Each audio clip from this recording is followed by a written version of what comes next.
Now there are some terms which are similar to mandala art because if you google the term mandala art, you will find some similar art forms like Zentangle and Doodling. So before moving on to how to draw a mandala, we should first discuss a little difference, a little comparison between Zentangle, mandala and Doodling as well. So talking about Zentangle or Zen art, if we break the word Zentangle into two parts, we get Zen and Tangle. The meaning would be more clear. So Zen basically is a state of meditativeness. It is a special state of contemplation, of calmness, of mind into which one must enter. This state can be very healing for a person, and it helps the mind to switch channels, reconfigure and basically reboot, which in turn can contribute to the resolution of many problems that previously may have seemed completely unresolvable. So Zentangle means putting some patterns, and the patterns are known as tangles, together in a form. So now you get the meaning of the term Zen and tangles, and if you combine both of these terms, you will get a Zentangle or basically Zentangle art. And in Zentangle, we draw the same pattern over and over again, and by definition, Zentangle requires the person to draw repetitive patterns with a black pen on a 9 into 9 centimeter square. So the most important part is there that you only use a black pen so that your mind is focused only on the pattern and not on the color of the instrument or color of the pen and in changing the colors, and you keep on drawing the same pattern over and over again so that you can enter the state of Zen, the state of ultimate meditativeness. And while drawing a Zentangle, we basically don't need to think or procrastinate much. We just take a pen or a pencil, basically a black pen would be preferred, and let the universe decide the pattern. Basically going with the flow and then repeating the flow over and over again is known as Zentangle art. Now, since we have already discussed the definition and meaning of mandala, we will now talk about doodling or doodle art. So doodling is a very wide term which consists of drawings, patterns, characters and whatnot. So doodling is unconscious drawing or drawing without thinking.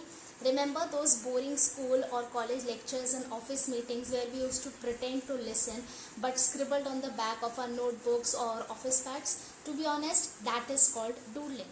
Doodling is very personal, and it represents the artist's emotions, feelings and thoughts and even the mindset.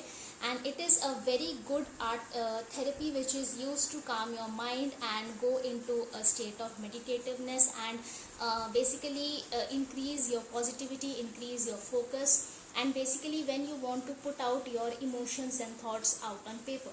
So some examples of doodling can include lines or circles or basically any shape drawn beautifully, shapes inspired by nature such as leaves, flowers, birds, buds or whatnot, and cartoons or characters. Anything could be doodling. So doodling is not just all those doodle characters or doodle cartoons that you saw on the internet. It is also all the patterns and beautiful inspired patterns from the nature, that anything can be called doodling. And the examples of doodling, to be honest, never end, and here are some pictures of doodling as well attached here, so you can have a look at what are the different examples of doodling. And to be honest, doodling has proven to be therapeutic to almost everyone, from students to working professionals to homemakers and to people in the corporate, because it basically involves putting out your emotions, your feelings out on paper. And after reading the above paragraphs, you might think that there is basically no difference between Zentangle and doodling and mandala art. Well, there is a very slight difference between these three forms of art, and let's discuss about the basic difference, the main difference between these three forms of art. So talking about the comparison between Zentangle, mandala and doodling, if we talk about rules, so mandala has some rules that need to be followed, like the grid making and the directions, the dimensions, etc. However, Zentangle and doodling are free of rules, although Zentangle must essentially involve a pattern which is drawn repeatedly, but if that counts as a rule. However, doodling is totally free of rules. It literally has no rules. You can use any kind of patterns, you can use any kind of pens or whatever. Now talking about in terms of grid, so mandala involves a grid which we are going to discuss in the next session, which may change as per the design. So grid can be of 10 degrees, it can be of 20 degrees, it may have 10 layers, but there is a basic structure foundational grid that mandala has, which definitely can be changed according to the design. But Zentangle and Doodling don't have a specific grid. Although many doodling artists use a grid for their patterns or characters, but that is very subjective to their personal work. But there is no specific grid that is defined for Zentangle and Doodles. And in terms of the center or midpoint, mandala always has a center point, which we discussed earlier, which is known as the source, through which all the layers and all the patterns come out, and which works as a base for the other circles and other layers that are drawn in a mandala. However, Zentangle and Doodling don't have such midpoints. You can literally start from any point, your corner of the page, and draw as you feel like. So, in a nutshell, mandala is more spiritual and religious in nature, with a very rich history and culture, and it is widely used in various religions, traditions and culture all around the world for meditative purposes, spiritual and religious purposes. And mandalas mostly have a center or a grid design that picture our inner and outer world in a schematic design.